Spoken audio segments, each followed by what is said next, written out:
Big news out of San Francisco. The 49ers have extended Jimmy Garoppolo. Kind of the last thing we all saw coming. So let's all process in real time here on the Locked On NFL podcast.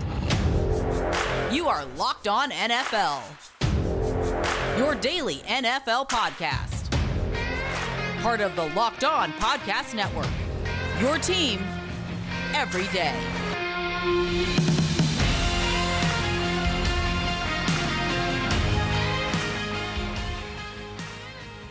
What's going on, everybody? Welcome to the Locked On NFL podcast, part of the Locked On Podcast Network, your team every day. I am Luke Braun. I'm your Tuesday host. I do Locked On Vikings. Here, filling in for Ross Jackson, is Lorin Cox at Cox Sports 1. He does Locked On Bears, so I am contractually obligated to hate him, which should make this a very good podcast where we talk about neither of our teams.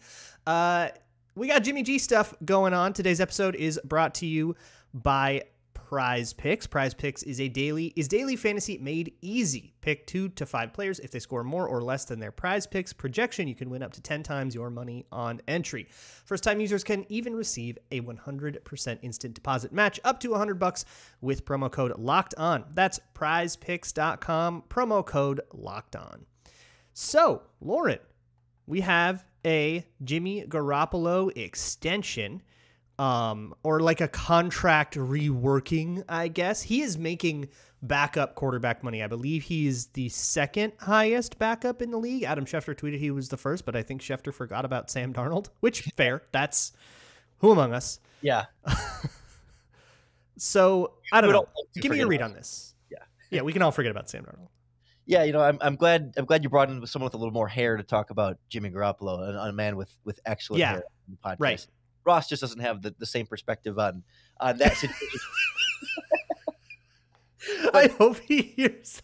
I do too. So I mean, obviously, right away everyone goes, "Oh, what does this mean for Trey Lance?" Right? And yeah, I understand why everyone goes there, and like all of a sudden it's like this is some sign that the 49ers don't have faith in Trey Lance, even though they barely committed to Trey Lance all along. But I'd fear that, like, okay, now you still have Jimmy G breathing down his neck, but it's like, would you rather have him breathing down his neck at an even higher salary number where they might have more incentive to try and get more value out of that? Or at least now this makes him potentially more movable in the future, albeit with some no trade options there where Jimmy has a little bit more control over his future. And there is a no trade clause in it? There is. Yeah. Okay. That no is. Clause. Oh, no tag clause. Okay. So there's both in there. No trade, no tag.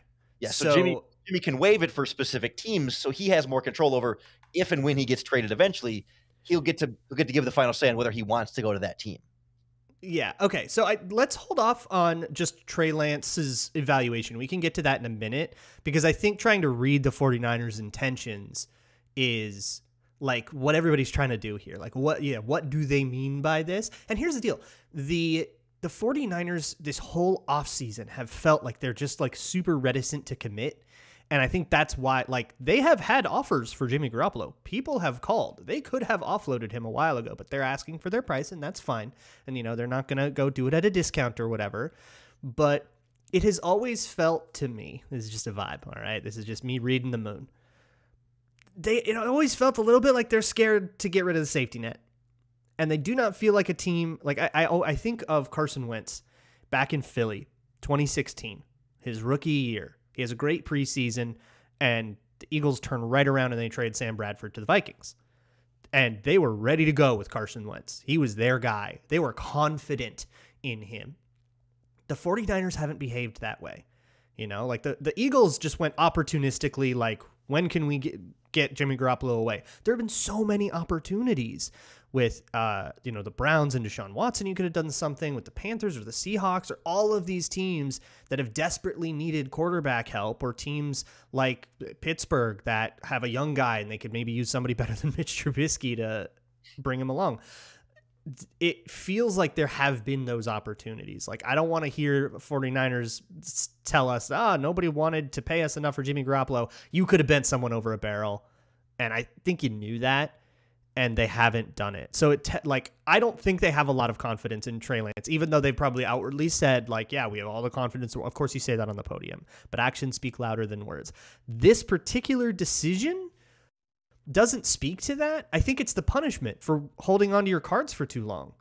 You know, you eventually crap or get off the pot. Well, I think the 49ers would say, well, you know, Jimmy Garoppolo had surgery this offseason. I can't say shoulder surgery very well without stumbling on it like I did there. Shoulder surgery. Shoulder surgery this offseason. And so teams trading for him had some level of uncertainty about his health and his ability to pass a physical. And so then by the time that Jimmy Garoppolo was supposedly going to be healthy enough to throw, we're at training camp or whatever, when teams already more or less have their quarterback situation set. And again, teams aren't going to want to necessarily pay a top dollar in trade or a top pick or whatever compensation in trade for a quarterback unless, you know, I think the 49ers were waiting for a team to be desperate. They were waiting for that big injury to some clearly established starter on some team that would say, okay, we need a quarterback. Let's get Jimmy Garoppolo. He's taken a team to a Super Bowl before, even though he's not like, he hasn't carried the team, but he has been to the Super Bowl and won some real games with a good supporting cast around him in San Francisco. And that exact circumstance just didn't quite happen. Like we saw the Panthers obviously needed quarterback and traded for Sam Bradford. Like that was there. But like for Baker Mayfield, like, yeah. They were desperate they weren't really going to pay top trade compensation. The 49ers said, well, we can still hold on to him and we still would like him as a good backup quarterback. And we'll still wait maybe within the first, 6 weeks of the season, if a quarterback goes down on a team and they're really all in on trying to win a Super Bowl this year, we can still offload Jimmy Garoppolo now at an even lower contract value. And if it's a team that's already quarterback ready, Jimmy will be on board with going to that team anyway. Like any team that would be willing to trade enough for Jimmy G will likely be in a good enough position that Jimmy G would want to go to them anyway. The moment I always thought that a Jimmy G trade was going to happen, and once the draft ended and it didn't happen, or you go to like a week or so after the draft, where somebody who maybe could have used a quarterback didn't get the kind of guy they wanted, that's where I really thought it would happen. And I always have gone back. I've gone back a lot on this show to the Lions, where they're sitting there with Jared Goff, and I do think Brad Holmes is probably a lot higher on Jared Goff than like the rest of the world is, which you might want to look in the mirror on that one, buddy, but. I've always gone back to them going, if they could figure out a way to make the cap work, and clearly Garoppolo's, now that they've shown that Garoppolo was willing to take some amount of less money, and usually you can figure that out between the two teams and the player himself, some sort of restructure, rework. If they could figure that out, that I feel like the Lions would be the kind of team that could have used Jimmy Garoppolo so well, just somebody competent as they build a core that feels like it's headed at least in a direction. Garoppolo could have been the guy that you start to build that on top of. And that didn't go. Seahawks didn't go. The Panthers didn't go. But this particular decision feels like it was, if you're not going to trade him, this is the logical step.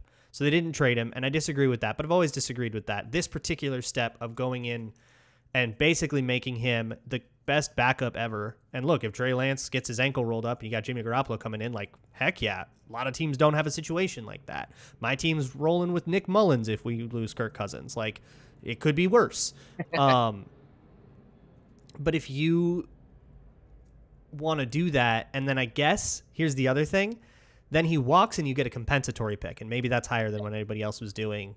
If they were going to have to take on the whole contract and then go, yeah, we'll give you a fourth or something. Maybe you think he does better on the market. You end up with a third. Maybe that's what they're doing here. Still, the 49ers have played this weird, and it makes me worried for what they think of Trey Lance. I mean, I understand it. It is sort of a weird situation. It's hard to get a read on what this Trey Lance situation is going to be. I know our friends over at PrizePicks.com have an over-under set for Trey Lance that you can participate in with daily fantasy this season, and it's at 3,450 yards is where you'd be betting against the house with our friends at PrizePicks. It's a better way to do daily fantasy football. What you do is you pick 2 to 5 players, and if they will score more or less than their PrizePicks projections, then you can then win up to 10 times your money on any entry. There's no competing against other people like other daily fantasy sports. It's just you versus the projections available. PrizePicks offers projections on any sport you watch, not just the NFL, not just the 49ers, but NBA, MLB, NHL, PGA, college football, college basketball, soccer, tennis, combat sports, even disc golf and cricket. I mean, it's everything at PrizePicks. Entries are super easy to make, just 60 seconds or less. They're safe, there's fast withdrawals, and they're currently operational in over 30 states and Canada. So download the PrizePick app or go to prizepicks.com to sign up and play daily fantasy sports. First-time users can receive a 100% deposit match up to $100 with our promo code LOCKEDON. If you deposit $100, PrizePicks will give you $100. If you deposit $50, you'll get an extra $50 back. Don't forget to use our promo code LOCKEDON at sign up for an instant deposit match up to $100 at prizepicks.com. Moving on with this episode of the Locked On NFL podcast, we're talking about Trey Lance and Jimmy Garoppolo and the San Francisco 49ers. Thank you so much for making Locked On NFL your first listen of the day. For your second listen, make sure you are subscribed to the Ultimate Pro Football Preview. All of us at the Locked On Podcast Network are previewing our teams' seasons, and it's coming out in an 8-episode epic, not unlike what we've done for the draft in the past and what the Locked On NBA Network has done for the draft in the past with Odyssey experts and all of us at the Locked On NFL Podcast Network. Really great stuff. Just search out the Ultimate Pro Football Preview wherever you find your podcasts. So this is the part where I want to talk about where the Saints are at, or the 49ers are at with Trey Lance. Because what I've seen in the preseason, and I've only really paid attention to one of his games, so maybe there's more.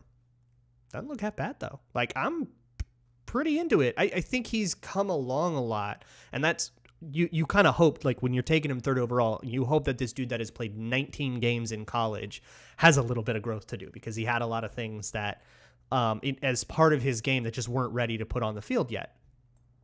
And it seems like some of those things are coming along. But Lorin, do you think that if they roll with Trey Lance, like, maybe there's some pressure from Jimmy Garoppolo now that he's there, and if Trey Lance struggles, you're going to put in the kid? Is this going to come up, or are we going to be chilling with Lance? Is he going to go ball out and we forget about Jimmy Garoppolo quick? It feels like if you're the San Francisco 49ers and you commit early, or at least verbally, to Trey Lance, like, you know you're getting an inexperienced but super high ceiling, great tools type of quarterback. And then you should know what comes with that there's a lot of potential for some volatility there. There's a learning curve that's going to take place here. And there's going to be times when Trey Lance makes some incredible plays, and there's going to be some times when Trey Lance still has more learning to do. And there's just certain things that you can practice the heck out of, but until you do it in a live game situation, it's just not the same. You're just not going to be used to what defenses are going to throw at you and the speed and all that different stuff that you just learn from doing with experience. So if you go into it, you should know that, yeah, there are going to be times when Trey Lance struggles and that there might be some pressure to play Jimmy Garoppolo. And I would just think, why would you go into it like planning on, if Lance struggles, we're going to have the quick hook to pull him? It seems like once you commit to, we're moving on with Lance, he's our guy, you're committing to, yeah, there's going to be times when he messes up and is still learning, and we're willing to deal with that and live with that because we believe in him and we're all in on him as a quarterback. Yeah, and I guess where I'm at right now, I don't know what are the odds this comes up. If Trey Lance has taken a true step forward, I don't know. Maybe I'm a little too, I'm overplaying my hand a little bit. I think there's less of a chance that if you tried to start Trey Lance last year, I think you would have had a big old mess. And I think that happened to a couple of rookie quarterbacks last year. It happened with Fields, happened with Zach Wilson. Mm-hmm. But I think if you do it this year, you have less of a chance. You're not going to have perfect play, and there's going to be learning moments, and that's okay. Josh Allen had lots of those coming out. Look how he turned out. But the question becomes, it's all well and good. Oh, we're totally committed to Trey Lance. It's really easy to say that until you're on a 4-game losing streak and he just threw 4 picks, Are you going to have that kind of game? I don't think there's a high likelihood of that kind of game, but that's the sort of thing I start to get worried about. What happens when reporters start asking? Because you can say all you want, we are committed to Trey Lance, but you're still going to have to deal with the questions of it if Trey Lance has a total blow-up game, where if you had traded away Jimmy Garoppolo and kept somebody else on the back end of your roster, you wouldn't be dealing with that. And Lance wouldn't be dealing with that. He wouldn't be answering those questions. If you're the 49ers, though, like, do you feel like they're that much like all in win now? Because like if Trey Lance struggles and you pull him to put in Jimmy Garoppolo, right? Presumably that means you think Jimmy Garoppolo gives you the better chance to win, and that you need Jimmy in there because, you know, among all over all things else, you need to win as many games as you can this season and compete for a Super Bowl.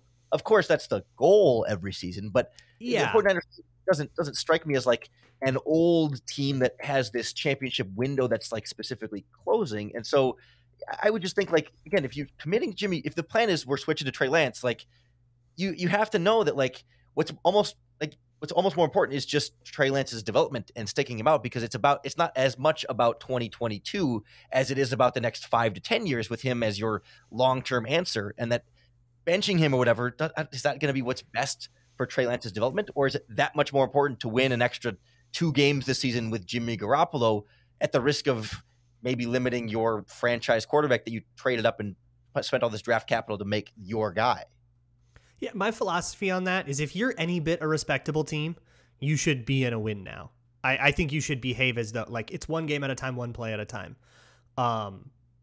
And trying to zoom that kind of thing out is how you end up accidentally throwing games and getting yourself fired before any of that stuff can actually take hold.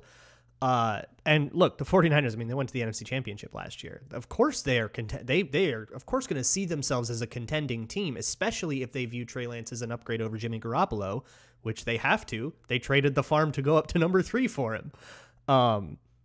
So I think that they would behave if it came down to it. If it came to a world where we're watching Trey Lance just struggle, just totally not be ready, just be a total disaster, and everyone and their mother agrees, yeah, Jimmy Garoppolo would be better for this team, I do think the move would be to go with Jimmy Garoppolo, and then it becomes a matter of management. And this falls then on the QB coach and on Kyle Shanahan to be able to get through that without it getting so deep into Trey Lance's head that it totally wrecks him.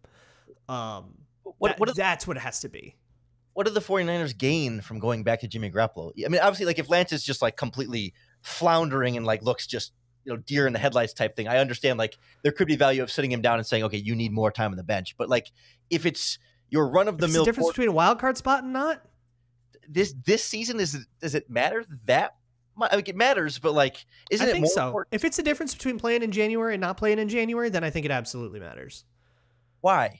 I mean, like, it matters for this season. Chip in a chair, baby. Yeah, because this season is there, and that's what everybody's here for. I think of, let's go back to the Lions, right? Everybody's watching Hard Knocks and Dan Campbell. Well, watching Dan Campbell jump up and down trying to win a preseason game. Like, you engage in sports because of the competitive aspect, because you want to beat the guys across from you. And I think the long-term outlook of what gives us the best odds at a Super Bowl in 2025 is just in an NFL building always, unless you are literally like the Dolphins, who got in a lot of trouble over that.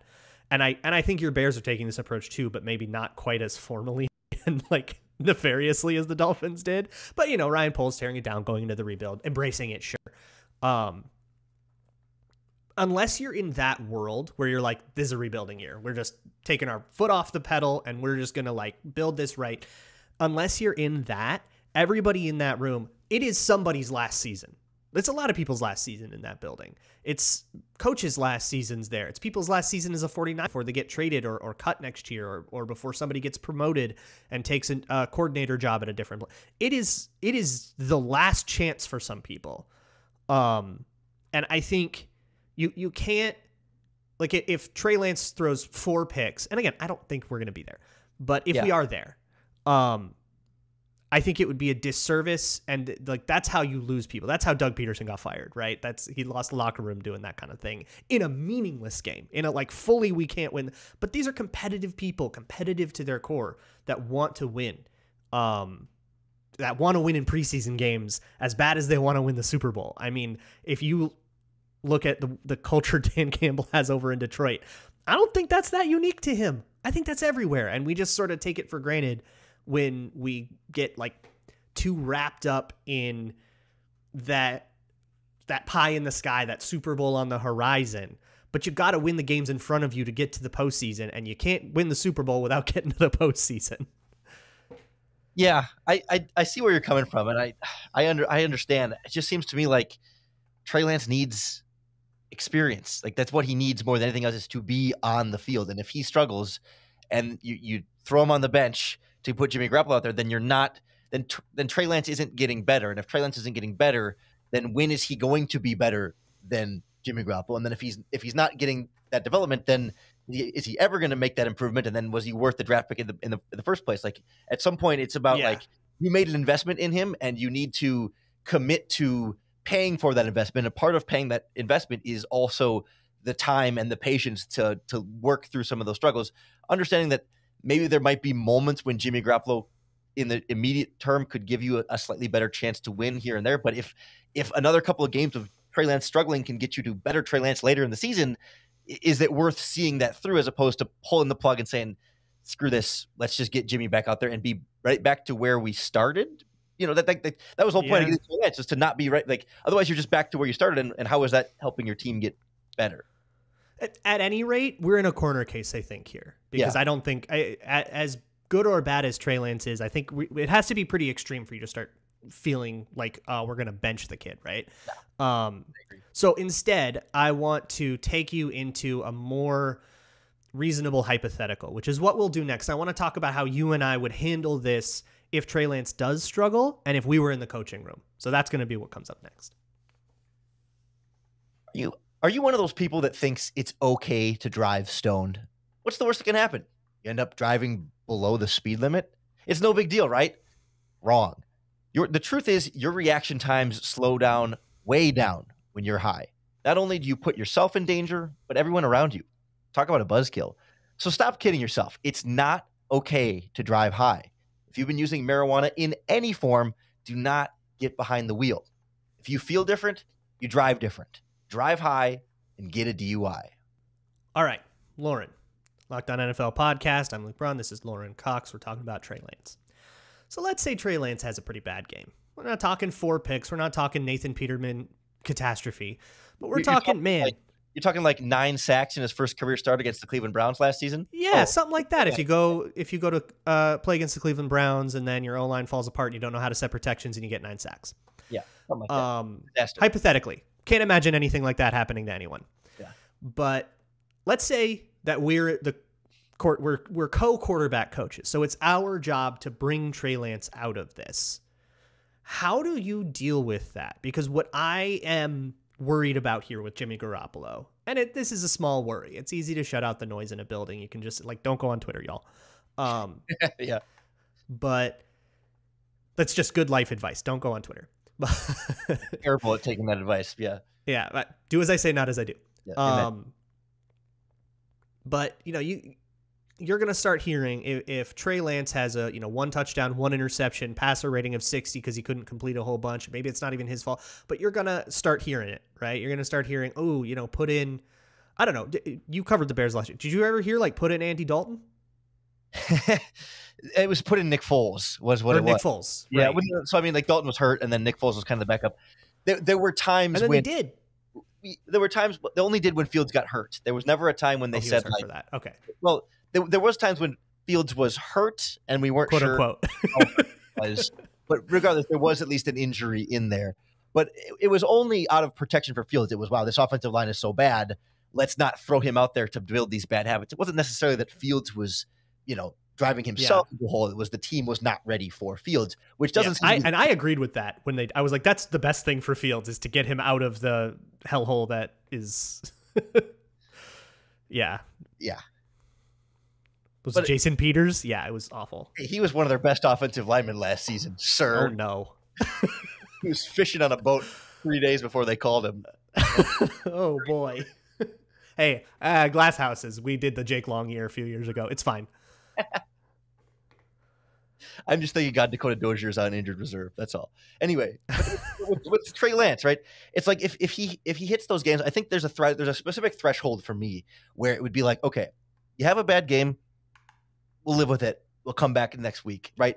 If you start to stack consecutive bad games, rough situations, and most importantly, making the same mistakes repeatedly, that's when I can better understand the time to say, you know what, Trey, we're going to sit you down not permanently, not because we don't believe in you, but just because I think we need you to see this more from the sideline and get more of the mental reps and understand what the defense is doing better, because you're making the same mistakes more than once. Like if he's doing different things wrong and it's like, okay, he's still finding his fit between like, do I leave the pocket too soon or do I hold too long in the pocket? Am I going through my progressions too fast or do I need to slow down or am I going too slow through them? Like if he's still finding the sort of the bumpers of the bowling lane here of like he's hitting the sides and trying to figure out where the middle is, that's fine. I can live with consecutive games of mistakes if they're different mistakes. Right. And those are the mistakes you have to play to work through. You can't learn that stuff on the sideline. Yeah.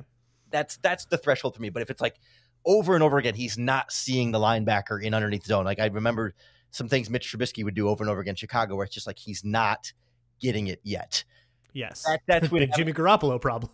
Yes. That's when you go to Jimmy G and say, all right, Trey, like you still need some time to learn this and work through it. And it doesn't mean we don't believe in you and don't think you can still be great, but let's slow it down. We've put too much on your plate and that's our fault. That's how you have to paint it. Right. We as coaches didn't have you as ready as you needed to be. So we'll slow down here for everyone. I super agree with that. Yeah. And I think the key too is not, hey, we're going to bench you and it's on you to earn your way back. No. It's going to be, hey, let's take a week here and let's feel it out. And if you feel like you're ready to go back in, we'll put you back in next week. But let's take a week. You can watch Jimmy Garoppolo throw some interceptions to poach safeties, and and you can learn from that, right? You can learn from that tape. But confidence is a really important thing, and because we can't measure confidence, we can't come to conclusions about how to chase it. Because there's no correlation we can chase. You know, we can chase more yards, right? Better EPA and say you should pass more. We can do all that stuff, but we can't chase stuff like confidence, but that doesn't make it unimportant.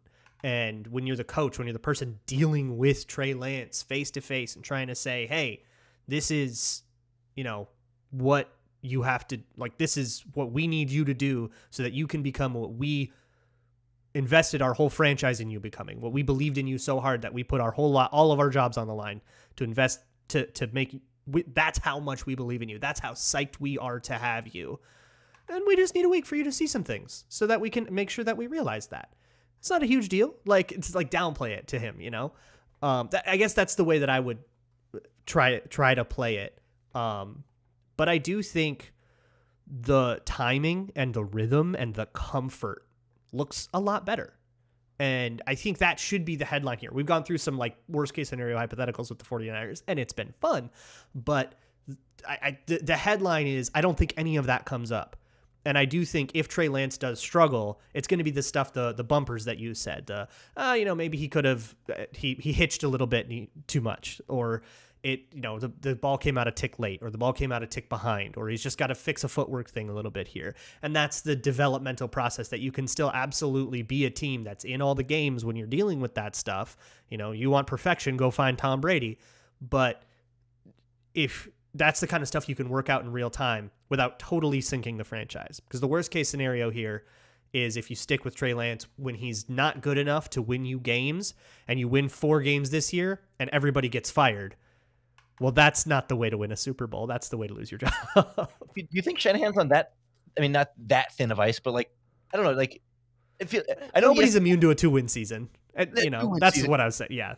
If again, corner case fan, yeah, but like, I don't know. It's to me, like, not to circle back, but like the 49ers feel like they're in a stable enough spot where it's like, okay, we can, if we lose 1 or 2 fewer games, but can still make the playoffs even with some of those ups and downs of Trey Lance. And the other thing I'll throw in here real quick. The NFL trade deadline is the 49ers bye week. So they certainly have some options there with Jimmy Garoppolo. If they get to, it's right after a game against the Rams to that point on the road. They get the Rams twice in that first stretch of the season, to where I think Trey Lance will be tested. It's Broncos, 2 Rams, and Chiefs all in that first 8 weeks of the season. They'll know by the trade deadline whether Trey Lance is the guy or whether they might need to go back to Jimmy Garoppolo, and whether they want to make that trade then or whether they really do want to hold on to him. And they'll have a sense for division standings and all that, and how much of a push that they're making here. That is going to be really fascinating to watch in an NFC full of very weird teams in very weird spots. I don't know. It's very exciting. So tomorrow you're going to get more talk about this from Tony Wiggins and James Rapine. They'll talk to you about, it's cut down day. on Tuesday. So they're going to be talking about all of that stuff. In the meantime, check out all of our fantasy football podcasts at the Locked On Podcast Network, Locked On Fantasy, Locked On Dynasty Fantasy Football. I know you have drafts coming up, or maybe you've already had your drafts and you need to know what to do if you're going to panic. You need to know about sleepers and all that stuff. Get an edge. Go listen to those shows. For Lorin Cox, I'm Luke Braun. Thank you so much for listening to the Locked On NFL podcast, part of the Locked On Podcast Network, your team every day.